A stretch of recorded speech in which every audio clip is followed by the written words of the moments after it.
नमस्कार, राज की बात में आपका स्वागत है। कर्नाटक के सीएम सिद्धारमैया 2 दिन से दिल्ली में पड़ाव डाले हुए हैं। कल बैठक हुई राहुल गांधी के साथ, मल्लिकार्जुन खड़गे के साथ ही रणदीप सुरजेवाला और केसी वेणुगोपाल भी इस मीटिंग में थे।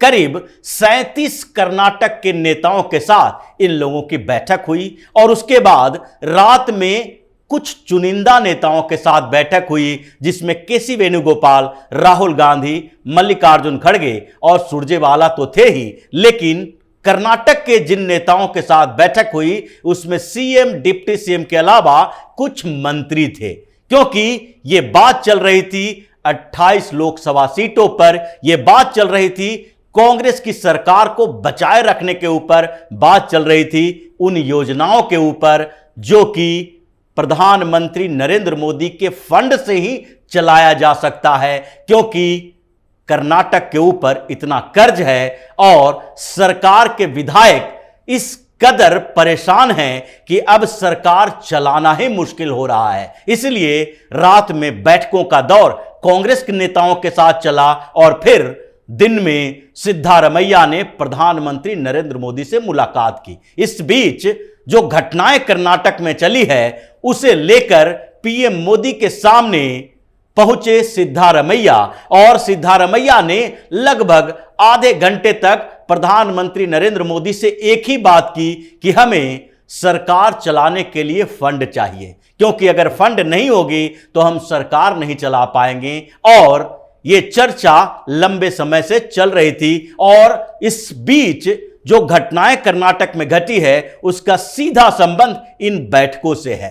पहले तो समझते हैं कि आखिरकार कर्नाटक में हुआ क्या जिसके कारण सिद्धारमैया को दिल्ली आना पड़ा। दिल्ली में कांग्रेस के नेताओं के साथ, यानी कि शीर्ष नेतृत्व के साथ बैठक करनी पड़ी, क्योंकि पिछले 15 दिनों से कर्नाटक कांग्रेस में एक विद्रोह चल रहा है और यह विद्रोह कांग्रेस के ही विधायकों ने कर रखा है। कांग्रेस के 3 महत्वपूर्ण नेता इसमें अहम भूमिका निभा रहे हैं। उसमें से एक हैं बीआर पाटिल, दूसरे हैं बीके हरिप्रसाद और तीसरे नेता हैं बासवराज रेड्डी। यानी कि 3 जो महत्वपूर्ण नेता हैं, इन लोगों ने मोर्चा खोल रखा है, क्योंकि पहले तो डीके शिव कुमार और सिद्धारमैया के बीच जो गुटबाजी चल रही थी उसका समाधान कुछ समय के लिए निकल गया, लेकिन इस बीच जो गुटबाजी चली है उसमें इन लोगों ने पहले सीएम से फिर डिप्टी सीएम से मुलाकात की, बातचीत की कि अगर आप लोग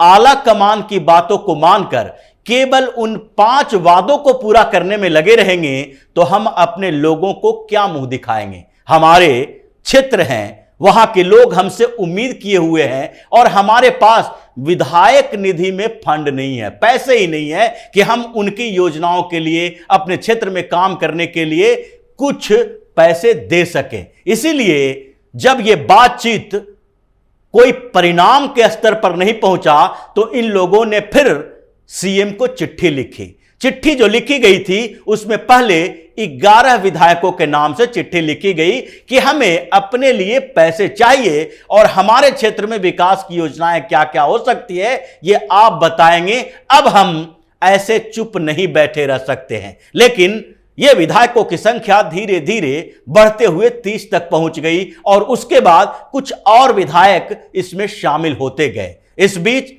कांग्रेस विधायक दल की बैठक भी की गई और यह कर्नाटक में ही की गई, क्योंकि विधायकों को खुश करने के लिए सिद्धारमैया और डिप्टी सीएम डीके शिव कुमार दोनों लगे हुए थे।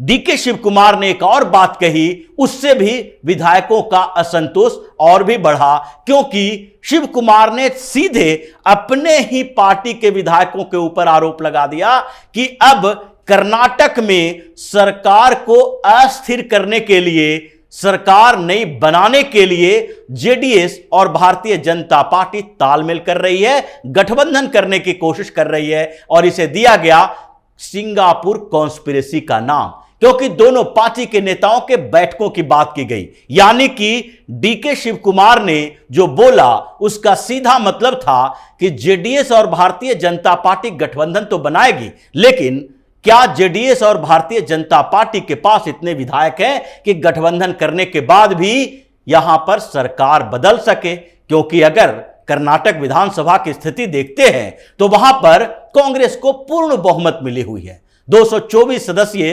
विधानसभा में 113 विधायकों की जरूरत सरकार बनाने के लिए है, लेकिन कांग्रेस के पास अपने ही 135 विधायक हैं, भारतीय जनता पार्टी के पास 66 विधायक हैं और जेडीएस के पास 19 विधायक हैं। 4 विधायक ऐसे हैं जो दो छोटी छोटी पार्टियों के हैं और जबकि 2 इंडिपेंडेंट विधायक हैं। अगर भारतीय जनता पार्टी और जनता दल सेकुलर इन दोनों का गठबंधन हो जाता है तो भी दोनों को मिलाकर 85 एमएलए होंगे, 85 विधायक होंगे। और अगर 2 निर्दलीय भी इनके साथ जुड़ जाते हैं, 2 छोटी पार्टियों के विधायक भी जुड़ जाते हैं तो 89 विधायक इनके पास होंगे। अब 89 विधायक से तो कर्नाटक में न कांग्रेस की सरकार गिर सकती है और न जेडीएस भारतीय जनता पार्टी की सरकार बन सकती है। तो फिर डीके शिव कुमार ने यह बात क्यों कही, सिंगापुर कॉन्स्पिरेसी की बात क्यों कही? इसके पीछे का कारण यही था कि कांग्रेस के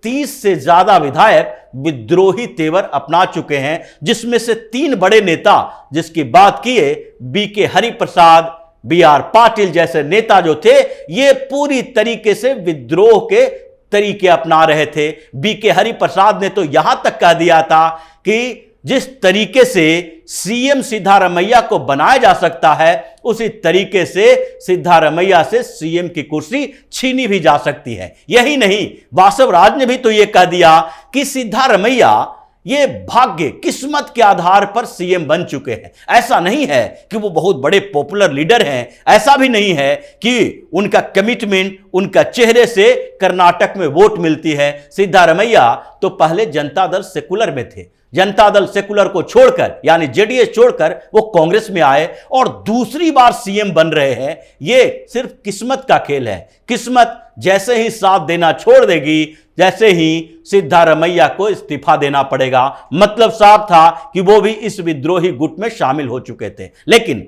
जब कांग्रेस विधायक दल की बैठक हुई तो उसमें भी हंगामा हुआ और सिद्धारमैया और डीके शिव कुमार ये दोनों समझाने की कोशिश तो करते रहे, क्योंकि दोनों भले ही एक दूसरे के प्रतिद्वंदी हैं, लेकिन सरकार बचाने के लिए दोनों एक साथ हो गए थे। लेकिन जो डीके शिव कुमार ने दूसरी बात कह दी, वो विधायक दल की बैठक से पहले यह बड़ी समस्या पैदा हो गई, क्योंकि उन्होंने कहा कि जो हम 5 योजनाएं यानी कि मुफ्त में राशन, साथ में महिलाओं के लिए घूमने के लिए फ्री पास, तीसरा हर महिला जो घर की हाउसवाइफ होगी उसको 2000 रुपया, बेरोजगारों के लिए 3000 रुपए तक बेरोजगारी भत्ता और उसके साथ ही उन लोगों के लिए भी पैसे दिए जाएंगे जो कि यहां काम कर रहे हैं और 200 यूनिट तक फ्री बिजली भी दी जाएगी। यानी कि जो 5 योजनाएं हैं उसके लिए अभी जो एस्टीमेट है वो 40,000 करोड़ का है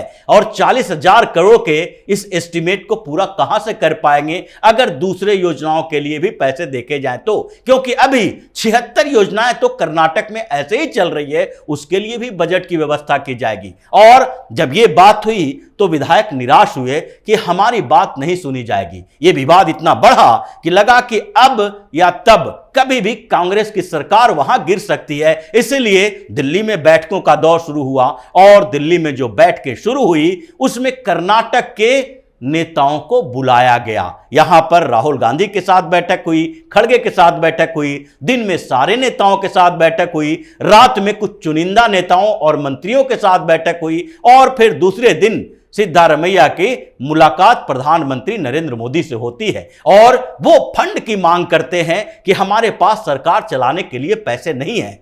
लेकिन प्रधानमंत्री नरेंद्र मोदी तो 2 दिन पहले ही ये बात बोल चुके थे कि जिस तरीके से रेवड़ी कल्चर को बढ़ावा दिया जा रहा है, मुफ्त के पैसे बांटे जा रहे हैं सरकार बनाने के लिए, उससे सरकार को, देश को, राज्य को नुकसान हो रहा है। कर्नाटक के पास पैसे नहीं है, राजस्थान के पास पैसे नहीं है, लेकिन ये लोग मुफ्त की योजनाएं चलाने में लगे हुए हैं। कर्नाटक की स्थिति अगर देखा जाए तो वहां पर अभी 5,35,000 करोड़ यानी 5.35 लाख करोड़ रुपए का जो है कर्ज है कर्नाटक की सरकार के ऊपर। अगर इलेक्शन कमीशन की माने तो हर वोटर के ऊपर 1,02,000 रुपए का कर्ज है, जितना कर्ज कर्नाटक के अंदर है। लेकिन इस कर्ज के बावजूद जो 60,000 करोड़ का बजट बढ़ाया गया पिछली और अभी की सरकारों में, यह बहुत महत्वपूर्ण है, क्योंकि पिछले बजट में 2,65,000 करोड़ का था, जिसे बढ़ाकर इस बार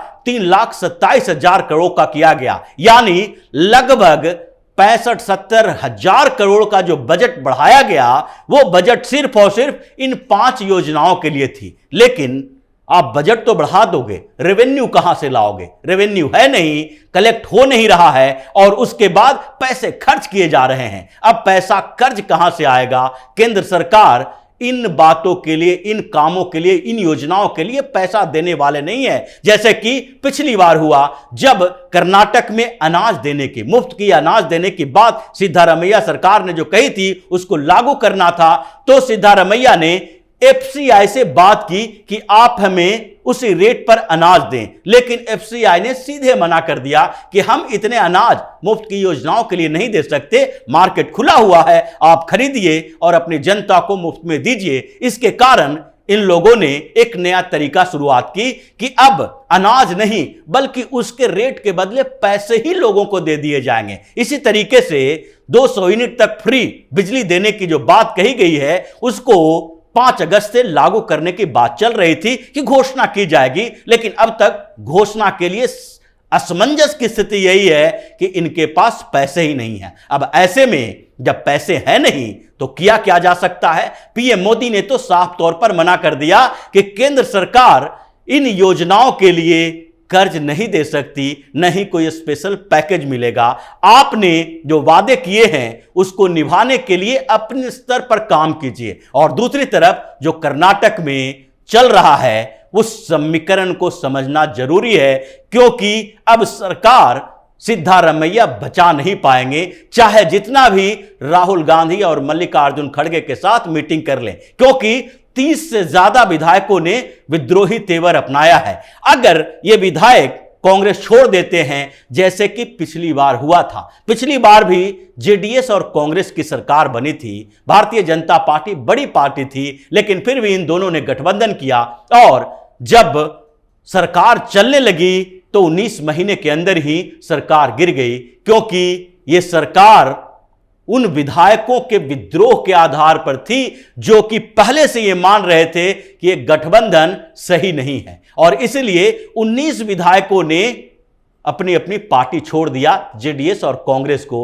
और फिर भारतीय जनता पार्टी की सरकार बनी थी। फिर इस बार थोड़ा सा उलटफेर है, क्योंकि इस बार जेडीएस के साथ कांग्रेस का गठबंधन नहीं है। जनता दल सेकुलर के नेता एचडी कुमारस्वामी भी साफ तौर पर कह चुके हैं कि वो जीतने वाले पार्टी के साथ गठबंधन करेंगे। देवगौड़ा ने भी यह बात कही। संसद में भी जो अध्यादेश को रिप्लेस करने वाले बिल दिल्ली सरकार के खिलाफ आ रहा है, उसमें भी जनता दल सेकुलर के एक जो राज्यसभा में सांसद है देवगौड़ा, वो भी मोदी सरकार के साथ हैं। ऐसे में कर्नाटक में भी दोनों का गठबंधन चल रहा है। 30 से ज्यादा विधायक कांग्रेस के छोड़ने वाले हैं, 4 वैसे विधायक हैं जो 2 छोटी पार्टियों के हैं, 2 इंडिपेंडेंट हैं। इसको अगर देखा जाए तो इनके पास 115 से 20 विधायक हो जाते हैं, और जैसे ही ये विद्रोह पूरी तरह से पकेगा, वैसे ही कर्नाटक में सरकार गिरना लगभग तय माना जा रहा है, क्योंकि ये 2 दिनों से जो दिल्ली में पड़ाव डाले हुए हैं कर्नाटक के नेता, उसके पीछे की बड़ी वजह यही है कि वो अपने विधायकों को संभालने में नाकाम हो रहे हैं, और इसलिए कर्नाटक में अब सरकार कांग्रेस की ज्यादा दिनों तक चलने वाली नहीं है। तो इसी तरह की खबरों के साथ फिर से हाजिर होंगे। तब तक के लिए बने रहिए हमारे साथ और देते रहिए हमें सहयोग, ताकि इसी तरह की खबर हम आपके लिए लाते रहें। धन्यवाद।